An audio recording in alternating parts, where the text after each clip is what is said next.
بسم الله الرحمن الرحيم الحمد لله رب العالمين وصلى الله على سيدنا محمد وآله الطيبين الطاهرين اللهم صل على محمد وآل محمد. Respected brothers and sisters, Assalamu alaikum wa rahmatullahi wa barakatuh. We continue our discussion into the chapter on purity and the chapter on water. We have two types of water. We have plain water, which is pure and purifies, and we have mixed water, like a juice, which is pure in itself, but does not have the ability to purify. If you go to page 8, under the heading طاهر مطهر, water, one of its attributes is that it's pure, which is طاهر. مطهر means it purifies. So not only is it pure, but it also has the capacity to purify. What's the proof from the Holy Quran? Allah subhanahu wa ta'ala states in Surah Al-Anfal, verse 9, قال تعالى وينزل عليكم من السماء ماء ليطهركم به. Allah subhanahu wa ta'ala has sent down water from the sky to purify you. So we know that water has the attribute of purifying. Another hadith from the Imam alayhi salam, Imam al-Sadiq, he says قال رسول الله صلى الله عليه وآله الماء يطهر ولا يطهر. He attributes this hadith to the Prophet. He says water purifies, but it's not purified. What does that mean? That means water has the capacity to purify other objects, but it does not need purification because it's pure already. That's just an Arabic expression of saying that it's pure. It does not need to be purified. Now when it comes to water and its attribute of purifying, we have two types of uncleanliness. To remove these two types of uncleanliness, you need plain water. The first is physical uncleanliness, and the second is spiritual uncleanliness. Physical uncleanliness we call khabath in Arabic. Let's write it so we can see how it's similar to the other type of uncleanliness. So in Arabic we have a word that is called khabath.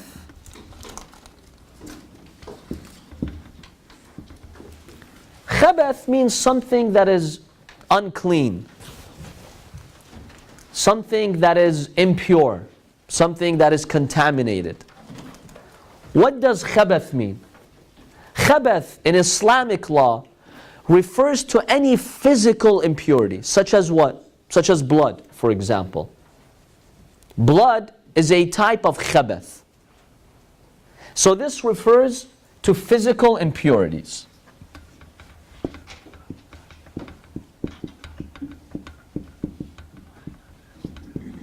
But you also have what is called hadath. It's very similar to khabath, but this refers to spiritual impurity.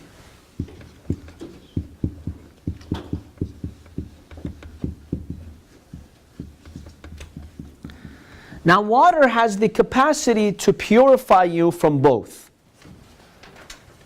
For example, if you have blood on your clothes, if you have blood on your hands, water will purify it. Hadath, the spiritual uncleanliness, is whenever you're not in a state of tahara, when you don't have wudu or ghusl. So for example, if you sleep and you break your wudu, or if you use the bathroom and you break your wudu, you're in a state of hadath, in a state of spiritual uncleanliness. That's why it's highly recommended to keep yourself in spiritual purity. Always be on wudu. Always be on wudu. It's highly recommended. The hadith says if you sleep on wudu, meaning you perform wudu before you fall asleep, Allah subhanahu wa ta'ala will give you the ajr and the reward of worshipping Him the entire night. It's as if you're praying and worshipping the entire night, because you sleep in a state of purity. And it has psychological impacts.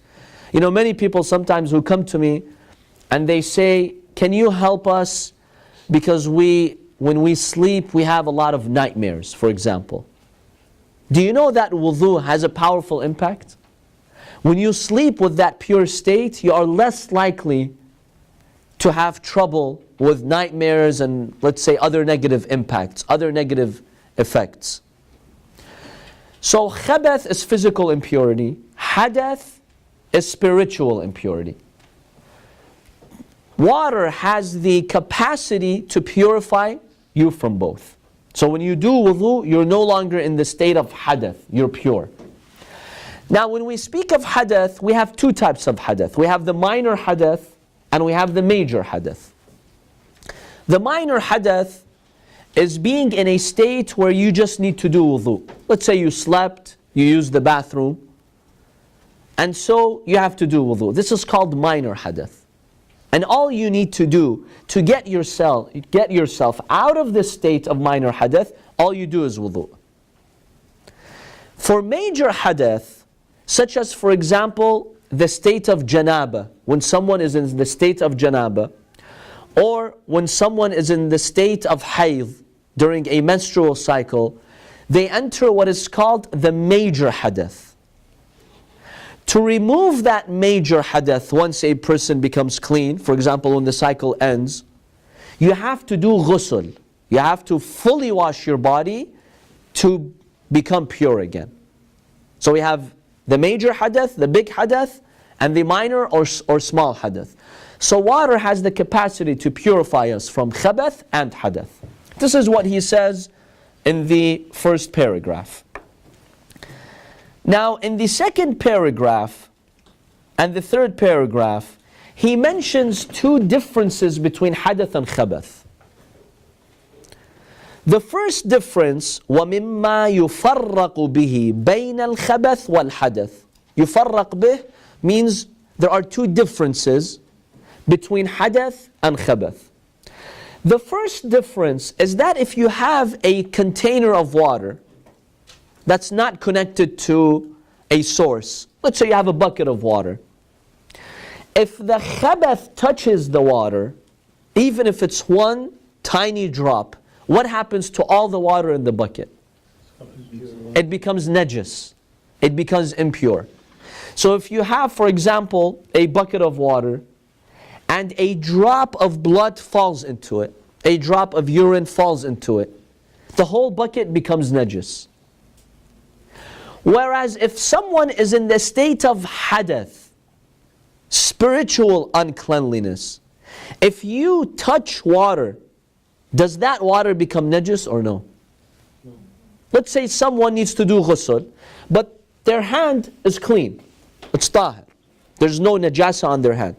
If I touch a bucket of water, do I make that bucket of water najis? No.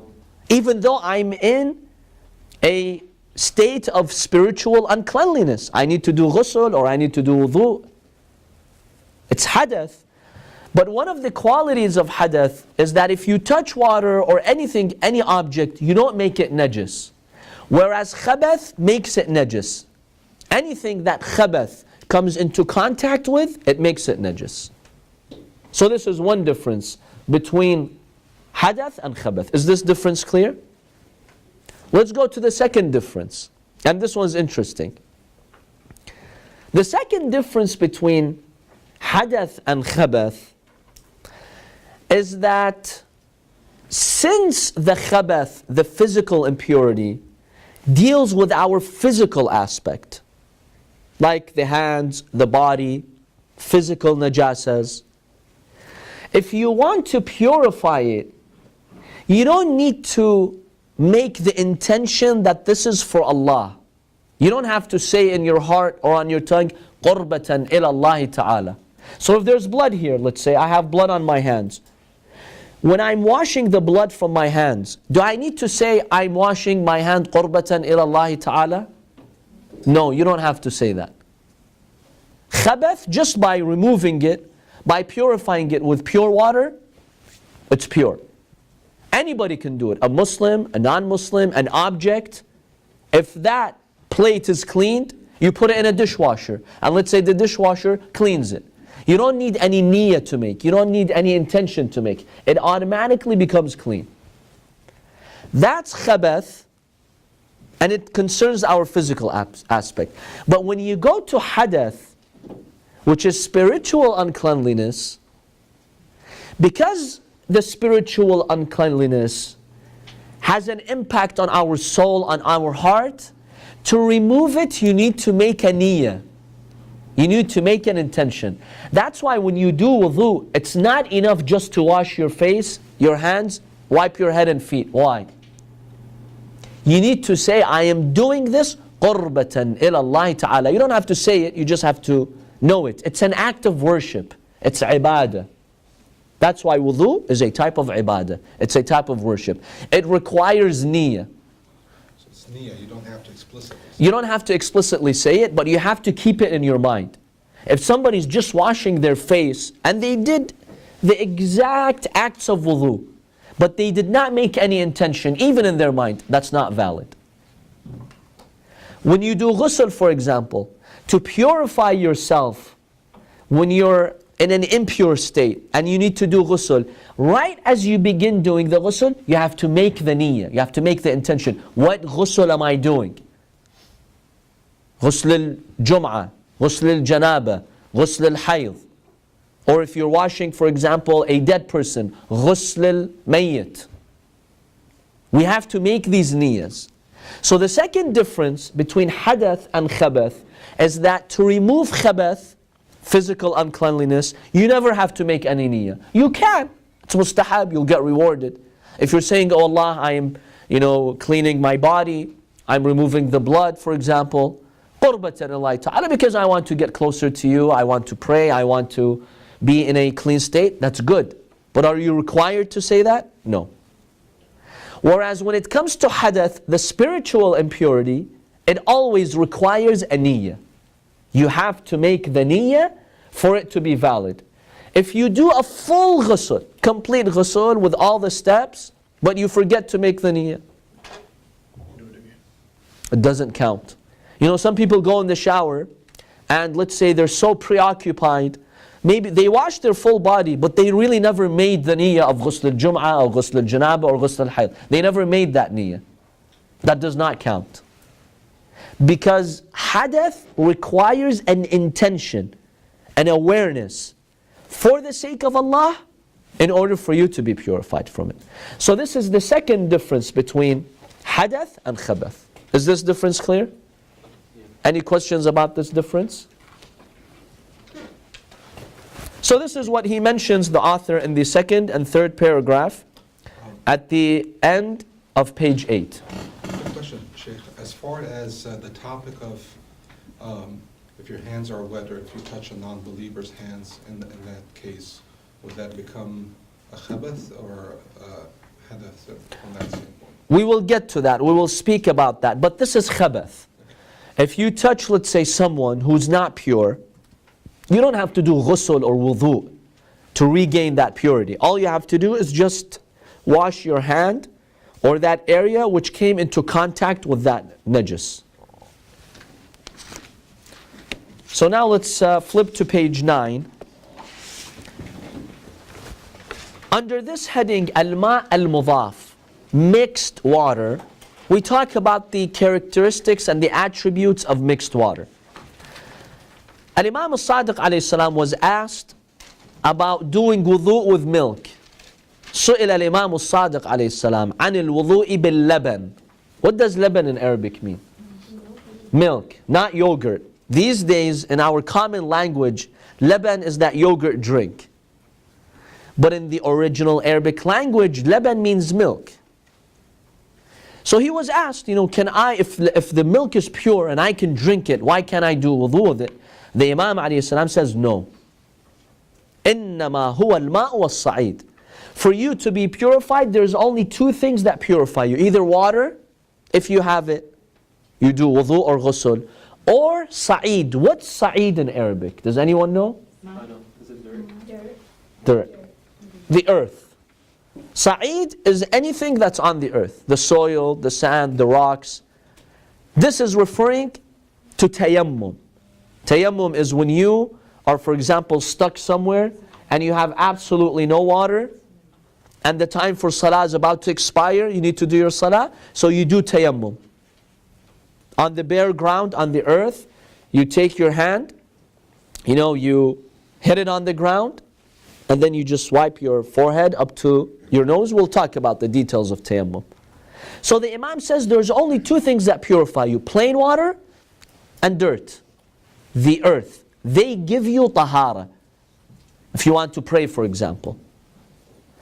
So ma'il mudaf, mixed water, such as juice, such as milk, anything of that kind, you cannot use that to purify yourself. Even if it's pure, even if, they've put some detergents in it or, some germ killers in it for it to purify you, that will not purify you from a religious perspective. ما عدا الماء المطلق من المائعات كالخل والعصير والشاي والشراب وماء الورد يسمى ماء مضافا عند الفقهاء. He says scholars, when they say ماء مضاف, they're referring to anything that is not plain water. It could be tea, it could be vinegar, it could be juice, or it could be something that you've added with plain water. Let's say you have plain water and you add something to it. It's not an extract. Like for example, juice, orange juice, you're not really adding something to water. You just squeeze the fruit and you get the extract from it. That's a type of mudaf water. Another type is you have pure water. You add something to it to the point where it's no longer plain water. That is also ma'il mudaf. So both of these are ma'il mudaf. Because there's two ways for having mixed water. Either it's originally mixed like milk, like juices, or you mix something, at home you're making your own juice, for example. Or you're making the solution, this liquid. Originally it was plain, you add something to it, you make it a mixed water.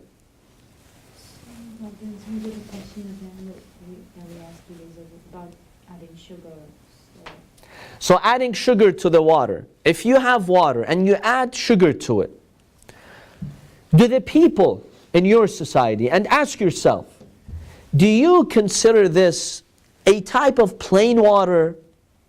Or you would consider this, no, this is not a type of plain water. This is like a juice. How would you classify it? Property actually changes when you add sugar. Definitely. Sticky. We're not looking at the scientific property. We are concerned with how people, treat it. Like salt water, seawater, the properties are much different than fresh water.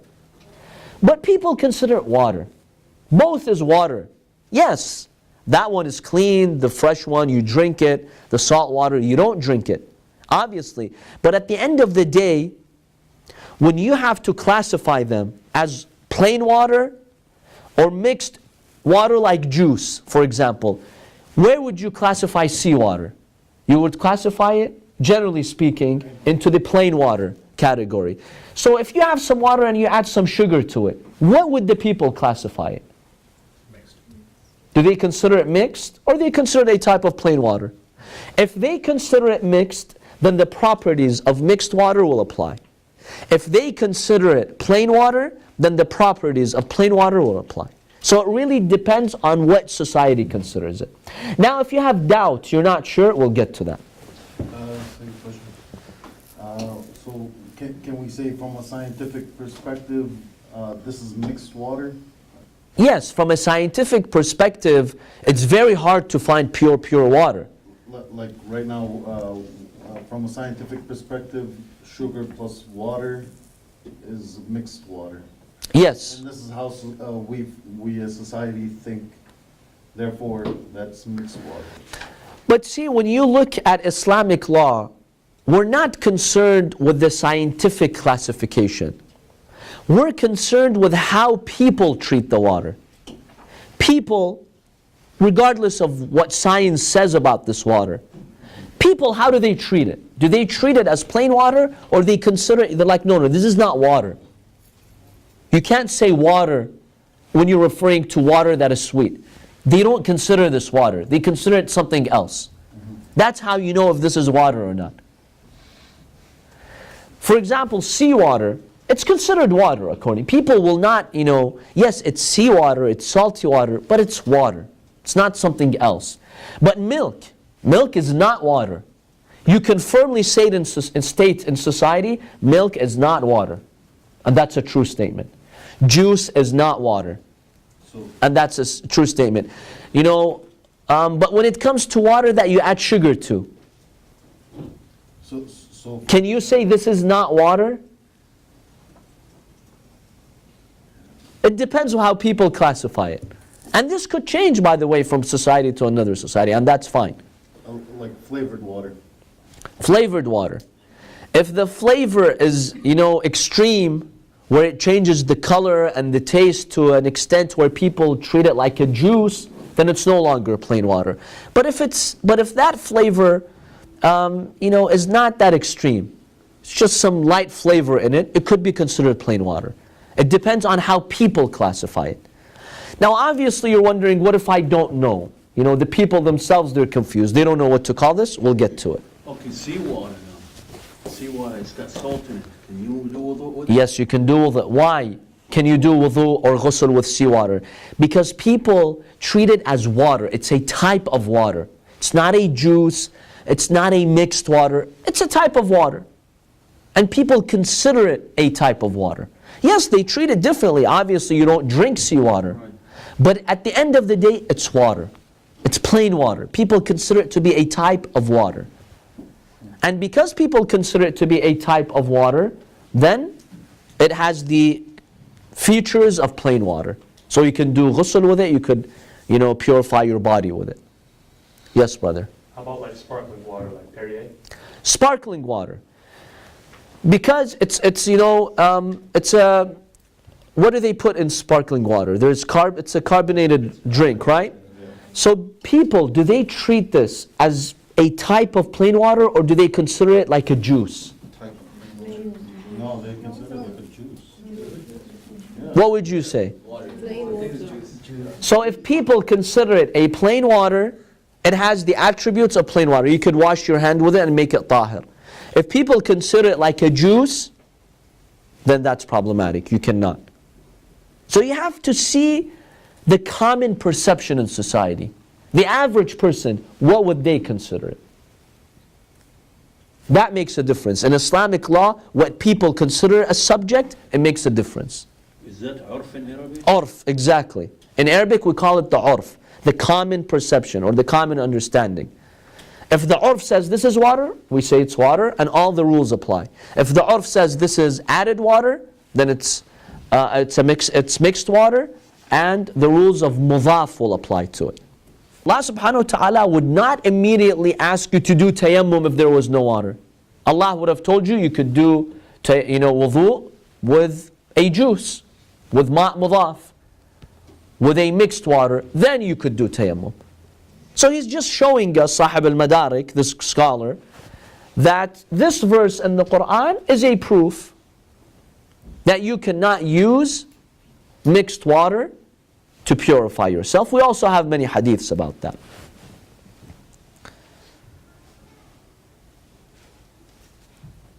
There is a second proof, which is a little bit more complex. This second proof requires some explanation. Something becomes najis. Let's say your hand becomes najis. You see that a drop of blood is on your hands. Do you now have certainty, yaqeen, that your hand is najis or no? You have yaqeen. We can borrow a law from legal theory called istishab in Arabic. In English we call it the law of continuity, in order to prove that mixed water cannot purify. So in addition to this verse, there is a law that is called al-istishab. We can translate it as the law of continuity.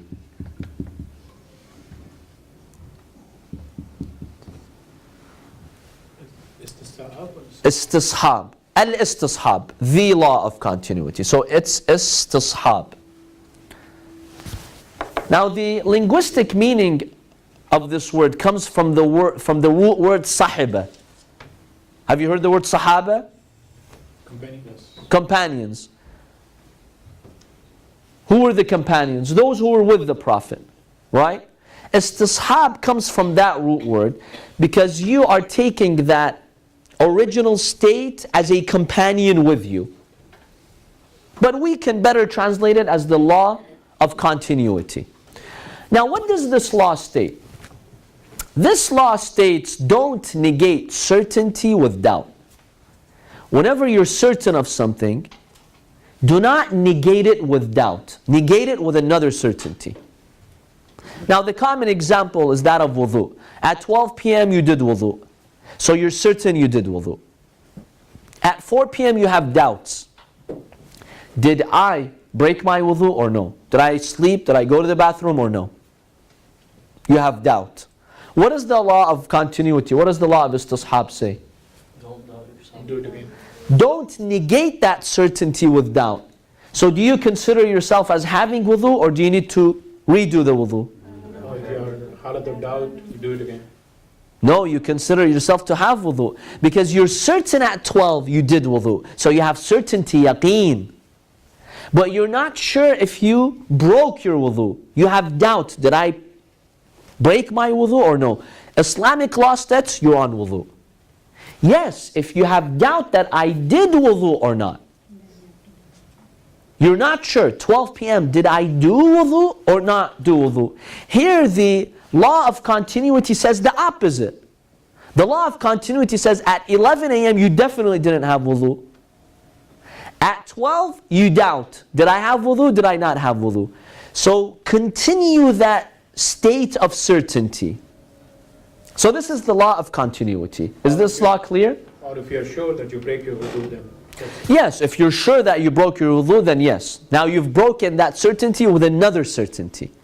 But a doubt should never break a certainty.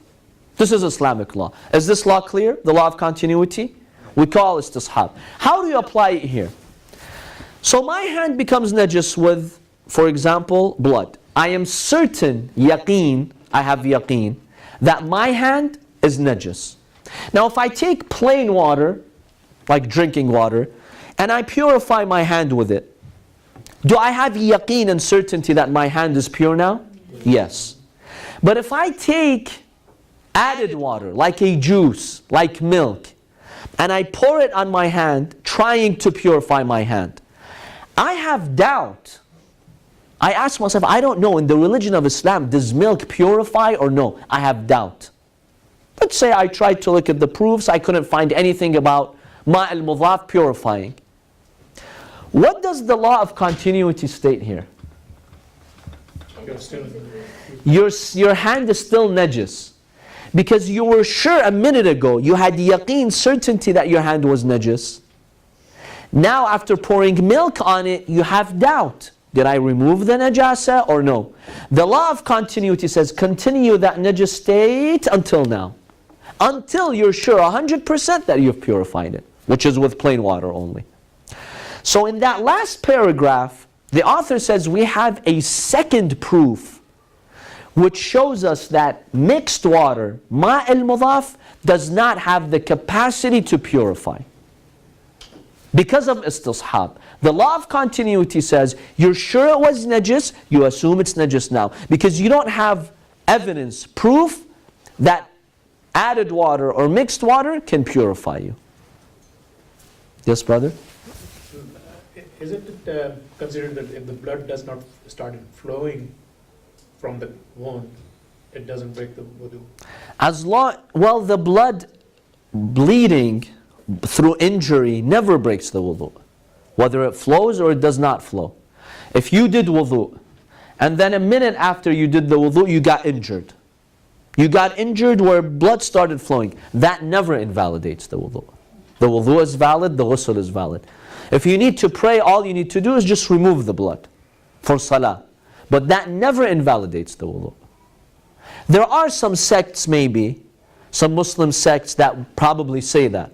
Or there are some sects, some Muslim sects until today, some Muslim schools of thought, not the Shia school of thought, that say, for example, if you touch a woman in her cycle, then you have to do wudu. Until today, there are some Muslims who believe this. But this is wrong. When you did ghusl or wudu, if you get injured and blood comes out, or if you touch another person who's not in a pure state, that never invalidates your wudu. The only person that you can touch which will make you impure and you have to do ghusl is touching a dead body. Ghusl al-mass al-mayyit. You know, the one who washes the dead body, if you directly touch it, now if you're doing it with gloves, then you don't have to. But if your skin comes into contact with the dead body after it has, cooled, then you would have to do ghusl. That's the only instance. Otherwise, in all other instances, your wudu is valid, your ghusl is valid, no matter who you touch, in what state they're in. Yes, if they're najis, if that person is najis, you just have to wash your hand. You don't have to redo your wudu. So if you have a cut on your hand that you have a Band-Aid on, you go take the wudu, you take the Band-Aid off. As soon as water touches it, it starts bleeding at that point. So at that point, inshallah, we will discuss this. If someone has an injury, a wound, and you have a Band-Aid on, if you remove the Band-Aid and you want to wash it, this will cause the blood to continuously flow. In that case, just wipe on the Band-Aid. You don't have to remove it. How about an animal? Like you said, a dead body, but how about No, an animal that's dead, if you touch it, and it's one of those animals that become najis. Like fish does not become najis, if it dies outside the water, it's halal. Or there are some animals that are cold-blooded. Warm-blooded animals, when they die, they become najis. But cold-blooded animals, like reptiles, for example, they don't become najis. Like insects, they don't become najis. So if you touch an animal that's warm-blooded, like a sheep, like a cow, that is dead, you don't have to do any ghusl, any wudu. You just have to wash your hand if your hand was wet or that dead animal was wet. You don't need to redo any ghusl, any wudu. If it was wet, if it is dry. If it's wet, if your hand is dry and the body is dry, then you don't need to do anything. You're fine. So this is the second proof that we have here. The second proof is the law of continuity. Now, over here, since we discussed the law of continuity, let's go back to one of the questions that was asked here. If I have a cup of water and I add sugar to it, I make it a type of mixed water, and then I doubt, I ask myself, is this a type of plain water or this is a type of what? Mixed water. I don't know. I'm confused. I go ask my friends, each one says something. Half of them say this is like a juice, it's no longer a type of plain water. Half of them say no, this is a type of plain water. I'm confused. What do I do in this case? Can someone try to guess how we can apply istishab over here, the law of continuity, to arrive at a conclusion here? Because now when your marja is issuing a fatwa, he will write in his book of rulings, if you have doubt that a water, after sugar was added to it, after flavor was added to it, if you have doubt, is this plain water or it's no longer plain water, then the result is this. They will use this law. You don't need a specific hadith for this. You could use the law of continuity to arrive at the conclusion. Can you guess how we can apply it? Yes. Before adding sugar, the water was mutlaq, it wasn't mazaf, so the law of continuity will be... Exactly. By their nature, they apply the law of continuity. Even animals, by their nature, they apply this law. How? A bird has a nest. This bird goes out a couple of hours, 3 hours, searching for food. It comes back. Why does it come back to the same nest? How does the bird know that the nest is still there? Is it certain that it ate it? Because the bird was certain that when I left 2 hours ago, the nest was there. So I assume I continue that state. I assume it's still there. See, even animals, without doing any difficult intellectual calculations, in their nature and their fitrah, in their instinct, they have this law of istishab. That you just assume something is there when you have yaqeen that it was there. So past scholars, they would use this as proof that the religion of Islam came, and the religion of Islam addresses the uqala, people who are rational. And rational people in their everyday life, they're always applying this law. And Islam never said, don't apply this. Islam accepted this law in society. Because if Islam has a problem with something that rational people are doing, it should state that. As long as the Quran or the Hadith did not prevent us or prohibit us from applying the law of istishab, then we can safely apply it. So he mentions this in this long paragraph. You know, the second to last paragraph. However, more recent scholars in the past several centuries, they said, yes, maybe that's proof, but we have a better proof. It seems those early scholars were not aware of this hadith or these hadiths. Or they may have overlooked them or they have interpreted them differently. Recent scholars say, we have a hadith from Imam al-Sadiq alayhi salam, in which he says, لا تنقض اليقين بالشك أو لا ينقض اليقين بالشك. Never negate certainty with doubt. This is the law of istishab. If you ask me what the proof is, don't tell me rational people and their instinct and their fitrah. No, forget all about that. We have a hadith by Imam al-Sadiq alayhi salam in which he says, do not negate certainty with doubt. Now my question to you is, now this is taking it at a deeper level, but I'll keep it basic. What's the difference? Let's say I'm a scholar and I want to issue fatwas. So what the source is? Whether I consider the source of istishab to be the first point, that rational people, by their nature, they hold on to the previous certainty, they assume that state to continue. Or I say, you know what, my proof is not that. I don't care about that. My proof is the hadith of Imam al-Sadiq alayhi salam. Does it make a difference which proof you use? Can you think of any differences?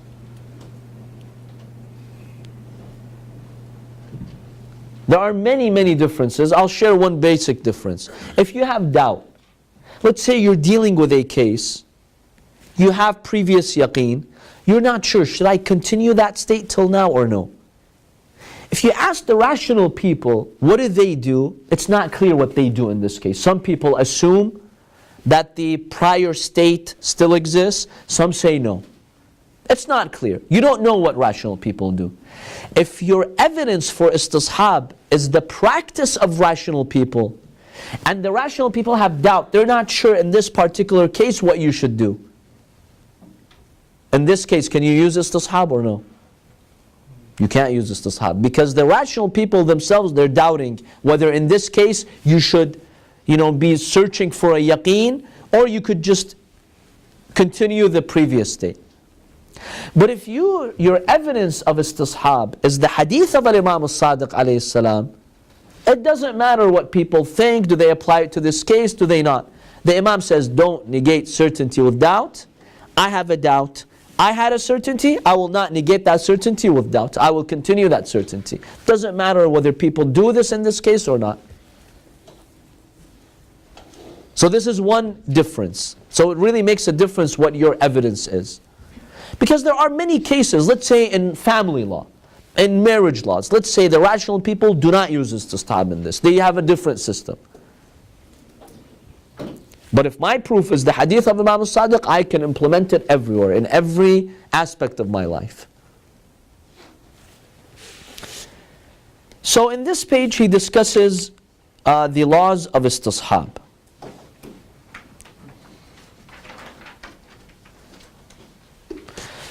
Therefore, if you have water initially it was plain water, then you're not sure what happened to it.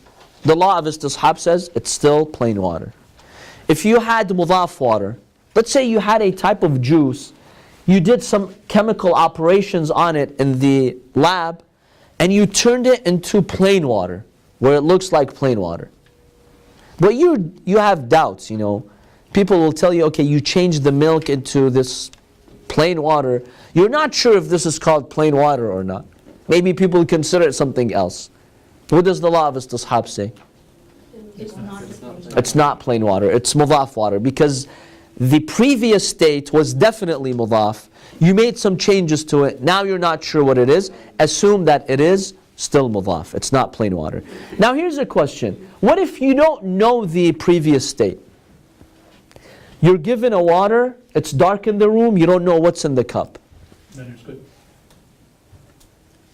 it's good. Was it plain water, so I can use istishab to confirm that it's still plain? Was it mudaf water? In this case, does istishab apply or no?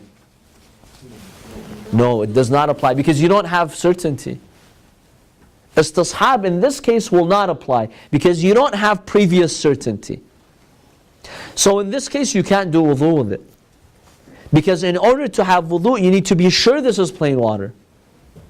Because the Quran says do wudu with water, plain water. You're not sure if this is plain water or not. So it wouldn't suffice for you to do wudu with it. So if you have dust in the room, and you have a cup, you don't know what it is, a bucket, you don't know what it is, it could be juice, it could be water. In this case, your religious obligation is to do tayammum. Yes, as a precaution, you could do wudu with that water, and then do another salah with tayammum, as a precaution, but that's not required.